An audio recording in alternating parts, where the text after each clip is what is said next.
For over 200 years, the school system has been using GPA to determine how well a student does in educational institutions. In each class, a student is given a grade that is used to assess their ability to retain the knowledge taught by the professor. Whether the student is studying pre-calculus, is writing argumentative papers, or is making a piece of art, the letter grade still determines how successful they were in that class. The problem with this system is that teachers and professors are supposed to assign a letter or number to their students' intelligence. This number does not accurately represent what they learned in the class or the skills they developed. Another problem that surfaces with GPA is the anxiety that builds up with a student when their life is said to be determined by this number. Just look at the reactions we got from students at the University of Michigan when we asked what their GPA was. And so the one question we have for you is, what is your GPA? GPA. Yeah. What is your GPA? Ooh, I haven't checked. My name's Noah. Casey. Casey, nice to meet you. So the one quick question we have for you is, what is your GPA? GPA. All right. So the one question we have for you is, what is your GPA? What was your GPA in college? So the one quick question I have for you guys is, what is your GPA? Okay, so my first question for you guys is, what is your GPA? What is your GPA? What is your GPA? Oh. What is your GPA? Reading what's the other question before you go? Then we asked how they felt after that question.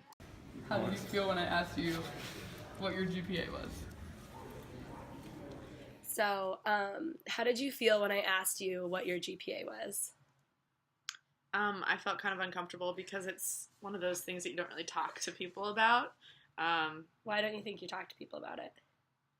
I think it's just kind of, it's like a rude question, sort of like how much money do you make, Yeah. or, what did you get on your ACT? There's just certain questions that you just don't feel comfortable asking people. And so what was your reaction when I asked you like a question about GPA? Who cares? Yeah, okay. And do you feel that GPA accurately reflects the intelligence level of your students today? It does not. Why do you say that? GPA reflects someone's ability to be able to go ahead and work within the system rules and constraints to achieve what it is they think is expected of them. It doesn't necessarily reflect whether or not they can figure out how to get outside of those rules, deal in ambiguity, be creative, approach things uniquely, nor, most importantly, learning happens outside of the classroom. The biggest lessons in life are going to be the ones you learn when you work with your peers, you build relationships, and those relationships last an entire life. If you're focused on your GPA, you're probably not building relationships, and I'll guarantee you the probability of you remembering anything you did over the course of 4 years is slim to none, and your GPA only tells me you were able to do one thing successfully: hide in a cubicle in the graduate library. After evaluating the issues with GPA, we came up with the following strategies. Our first solution is having the University of Michigan adopt the Brown grading method.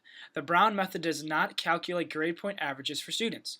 A Brown transcript records only full letter grades of A, B, or C, without pluses or minuses. There is no D grade, and failing grades are not recorded. Students may choose to take most courses for a letter grade or for satisfactory or no credit.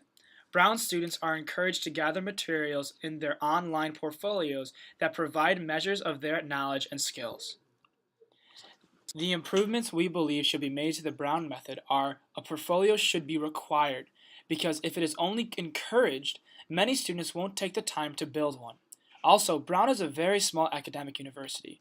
We are unsure if it will be adaptable to large universities like the University of Michigan.